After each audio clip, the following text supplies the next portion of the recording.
आज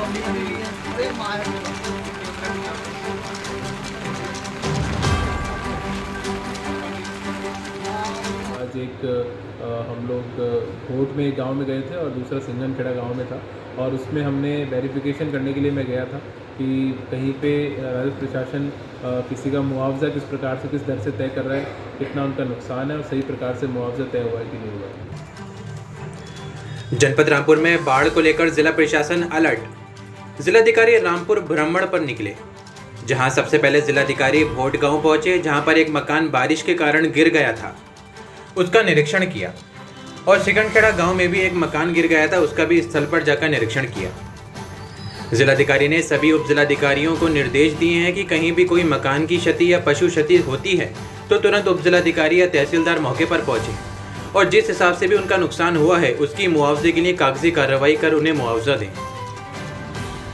जनपद में 24 जगहों को चिन्हित किया गया है, जहां पर मकानों से संबंधित जो कच्चे मकान गिर गए हैं उनको चिन्हित किया गया है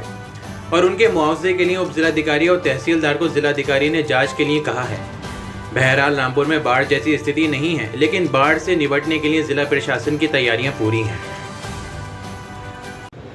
देखिए, जो लगातार अतिवृष्टि के कारण कहीं जनपद में जलभराव ना हो, बाढ़ के हालात ना बने और कहीं पे अगर मकान क्षति या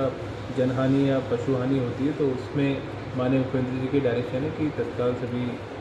जो हमारा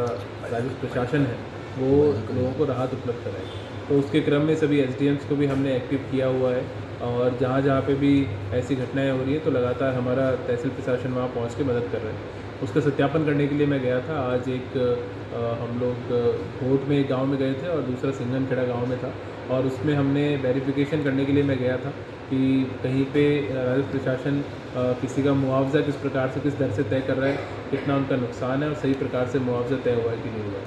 और मैंने सभी एसडीएम्स को ये डायरेक्शन अभी दिया है कि जहाँ जहाँ पे भी अगर कहीं मकान क्षति होती है, कहीं पे किसी व्यक्ति की क्षति होती है तो वहाँ पे एसडीएम स्वयं जाएंगे, स्वयं जाके उस परिवार से संपर्क स्थापित करेंगे और संपर्क स्थापित करने के बाद में जो हमारा उसमें सहायता राशि उनकी बनती है, जो सहायता हमें उन्हें देनी है वो तत्काल देंगे। अभी कल एक शिकायत मेरे पास आई थी कि मिलक में जो एक घटना हुई, एक दुखद घटना हुई जहाँ पे दो बच्चों की मृत्यु हो गई, तो उसमें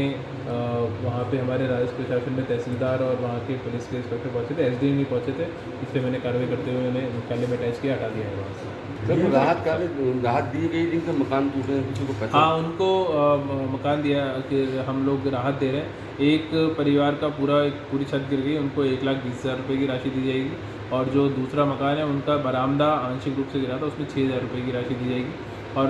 टोटल तहसील सदर में हमारे 24 ऐसे केसेस हैं जिसको मैंने कहा है कि एसडीएम स्वयं जाके उसको सत्यापन कर लें, लेखपालों पे डिपेंडेंट ना रहे और अपने विवेक से उसमें निर्णय लें कि कितना कितना मुआवजा। 24 मकान गिरने की सूचना है।